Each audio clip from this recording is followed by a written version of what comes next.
അസ്സലാമു അലൈക്കും വറഹ്മത്തുള്ളാ. പ്രിയമുള്ളവരെ, ആയത്തുള്ള അലി ഖുമൈനി മരണപ്പെട്ടിരിക്കുന്നു. ആരായിരുന്നു അദ്ദേഹം? എന്തുകൊണ്ടാണ് അദ്ദേഹത്തെ ലോകം ഇത്രമേൽ ഭയപ്പെട്ടിരുന്നത്?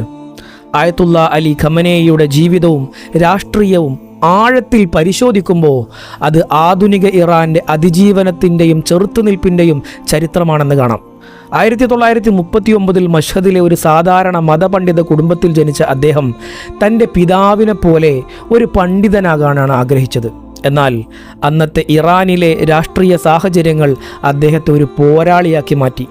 ഷാഹ് ഭരണകൂടത്തിൻ്റെ പാശ്ചാത്യവൽക്കരണ നയങ്ങൾക്കെതിരെയും ഇസ്ലാമിക മൂല്യങ്ങളുടെ തകർച്ചയ്ക്കെതിരെയും ശബ്ദമുയർത്തിയ യുവ ഖമനേയി വിപ്ലവത്തിൻ്റെ ആദ്യ നാളുകളിൽ തന്നെ ആയത്തുള്ള ഖുമൈനിയുടെ ഏറ്റവും വിശ്വസ്തനായ ശിഷ്യനായി മാറി. ആ ബന്ധമാണ് പിൽക്കാലത്ത് അദ്ദേഹത്തെ രാജ്യത്തിൻ്റെ പരമോന്നത പീഠത്തിലേക്ക് നയിച്ചത്. 1979 ഇസ്ലാമിക വിപ്ലവം ഇറാനിൽ ഒരു പുതിയ യുഗത്തിന് തുടക്കം കുറിച്ചു. രാജഭരണം അവസാനിക്കുകയും ഒരു മതകീയ ജനാധിപത്യ സംവിധാനം നിലവിൽ വരികയും ചെയ്തപ്പോൾ ഖമനേയി അതിൻ്റെ മുൻനിരയിലുണ്ടായിരുന്നു. വിപ്ലവത്തിന് തൊട്ടു പിന്നാലെ ഇറാൻ നേരിട്ട ഏറ്റവും വലിയ വെല്ലുവിളി ഇറാഖുമായുള്ള 8 വർഷം നീണ്ടുനിന്ന യുദ്ധമായിരുന്നു. ഈ കാലഘട്ടത്തിൽ പ്രതിരോധ മന്ത്രാലയത്തിൻ്റെ ചുമതലയും പിന്നീട് രാജ്യത്തിൻ്റെ പ്രസിഡന്റ് പദവിയും വഹിച്ച അദ്ദേഹം തകർന്നടിഞ്ഞ ഒരു സൈന്യത്തെ പുനർസംഘടിപ്പിക്കുന്നതിലും ജനങ്ങളുടെ ആത്മവീര്യം നിലനിർത്തുന്നതിലും അസാമാന്യമായ നേതൃപാടവം കാഴ്ചവെച്ചു. ഈ യുദ്ധകാലത്തെ അനുഭവങ്ങളാണ് പാശ്ചാത്യ ശക്തികളെ വിശ്വസിക്കരുത് എന്ന കടുത്ത നിലപാടിലേക്ക് അദ്ദേഹത്തെ എത്തിച്ചത്. അയൽരാജ്യമായ ഇറാഖിന് ലോകശക്തികൾ നൽകിയ പിന്തുണ ഇറാഖിനെ ഒറ്റപ്പെടുത്തിയെങ്കിലും അത് ഖമനേയിയുടെ ഉള്ളിൽ സ്വയം പര്യാപ്തത എന്ന ആശയത്തിന് വിത്തുപാകുകയായിരുന്നു.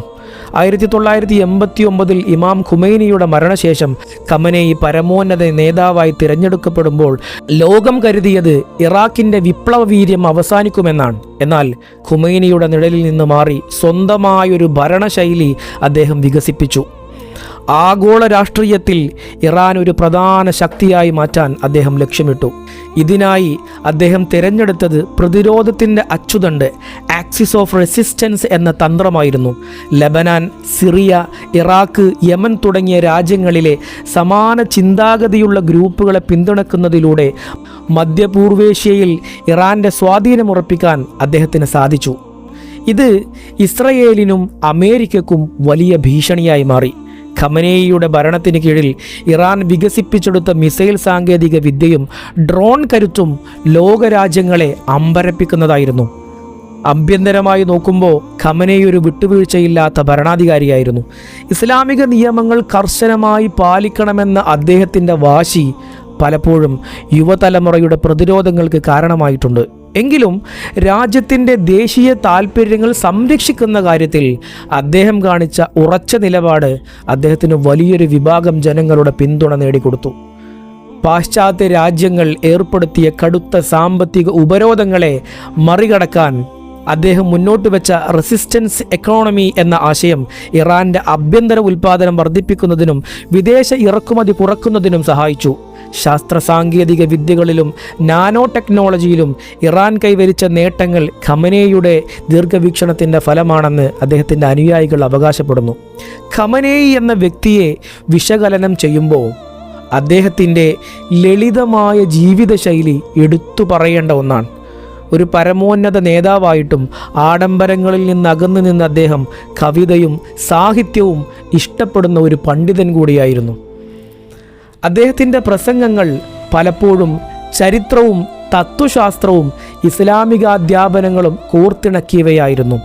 മുസ്ലിം ലോകത്തെ ഐക്യത്തെക്കുറിച്ച് അദ്ദേഹം നിരന്തരം സംസാരിക്കാറുണ്ടായിരുന്നു. പ്രത്യേകിച്ചും ഷിയ സുന്നി വിഭാഗങ്ങൾ തമ്മിലുള്ള ഭിന്നത കുറക്കാൻ അദ്ദേഹം നടത്തിയ ശ്രമങ്ങൾ ശ്രദ്ധേയമാണ്. പാലസ്തീൻ ജനതയുടെ പോരാട്ടത്തിന് ഇറാൻ നൽകുന്ന പരസ്യമായ പിന്തുണ ഖമനേയിയുടെ നേരിട്ടുള്ള നിർദ്ദേശപ്രകാരമുള്ളതാണ്. ഇറാൻ്റെ ആണവ പദ്ധതിയെ ചൊല്ലിയുള്ള അന്താരാഷ്ട്ര തർക്കങ്ങളിൽ ഖമനേയി സ്വീകരിച്ച നിലപാടുകൾ ലോകരാഷ്ട്രീയത്തെ പിടിച്ചുലച്ചവയാണ്. ആണവായുധങ്ങൾ നിർമ്മിക്കുന്നത് ഇസ്ലാമിക വിരുദ്ധമാണെന്ന് അദ്ദേഹം ഫത്വ പുറപ്പെടുവിച്ചെങ്കിലും സമാധാനപരമായ ആവശ്യങ്ങൾക്കായി യുറേനിയം സമ്പുഷ്ടമാക്കാനുള്ള ഇറാൻ്റെ അവകാശത്തിൽ അദ്ദേഹം ഉറച്ചുനിന്നു. പാശ്ചാത്യ ശക്തികളുമായി 2015 ഒപ്പുവെച്ച ആണവ കരാറിനോട് അദ്ദേഹം ആദ്യം മുതൽക്കേ സംശയാലുവായിരുന്നു. പിന്നീട് അമേരിക്ക കരാറിൽ നിന്ന് ഏകപക്ഷീയമായി പിന്മാറിയപ്പോൾ അത് തൻ്റെ മുൻഗണനകൾ ശരിയാണെന്ന് തെളിയിക്കുന്നതാണെന്ന് അദ്ദേഹം വിശ്വസിച്ചു. ഖമനേയുടെ കീഴിൽ ഇറാൻ റഷ്യയുമായും ചൈനയുമായും കൂടുതൽ അടുത്തത് ആഗോള രാഷ്ട്രീയ ക്രമത്തിൽ വലിയ മാറ്റങ്ങൾ വരുത്തി.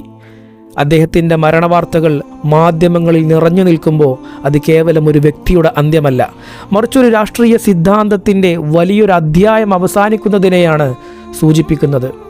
3 പതിറ്റാണ്ടിലേറെ കാലം ഇറാനെ നയിച്ച അദ്ദേഹം രാജ്യത്തൊരു പ്രാദേശിക ശക്തിയിൽ നിന്ന് ഒരു ആഗോള രാഷ്ട്രീയ സ്വാധീനമുള്ള രാജ്യമാക്കി മാറ്റി. അദ്ദേഹത്തിന് ശേഷം ആര് എന്ന ചോദ്യം ഇറാൻ്റെ ഭാവി നിർണ്ണയിക്കുന്നതിൽ വളരെ പ്രധാനമാണ്. ഖമനേയി കെട്ടിപ്പടുത്ത ഭരണ സംവിധാനവും വിപ്ലവ ഗാർഡുകളുടെ കരുത്തും വരും നാളുകളിൽ എങ്ങനെ പ്രവർത്തിക്കുമെന്ന് ലോകം ഉറ്റുനോക്കിക്കൊണ്ടിരിക്കുകയാണ്. വിമർശകർ അദ്ദേഹത്തെ ഒരു കടുത്ത ഏകാധിപതിയായി കാണുമ്പോൾ ദശലക്ഷക്കണക്കിന് ഇറാനികൾക്ക് അദ്ദേഹം തങ്ങളുടെ അന്തസ്സും അഭിമാനവും ലോകത്തിനു മുന്നിൽ ഉയർത്തിപ്പിടിച്ച ഒരു മഹാനായ നായകനായിട്ടാണ്. ചരിത്രം ഖമനേയെ എങ്ങനെ രേഖപ്പെടുത്തുമെന്നത് വരും കാലത്തെ രാഷ്ട്രീയ മാറ്റങ്ങളെ കൂടി ആശ്രയിച്ചിരിക്കും. എങ്കിലും ആധുനിക മധ്യപൂർവേഷ്യയുടെ ഭൂപടത്തിൽ അലി ഖമനേയി എന്ന പേര് മായ്ച്ചു കളയാനാവാത്ത വിധം പതിഞ്ഞു കിടക്കുന്നുണ്ടാവും.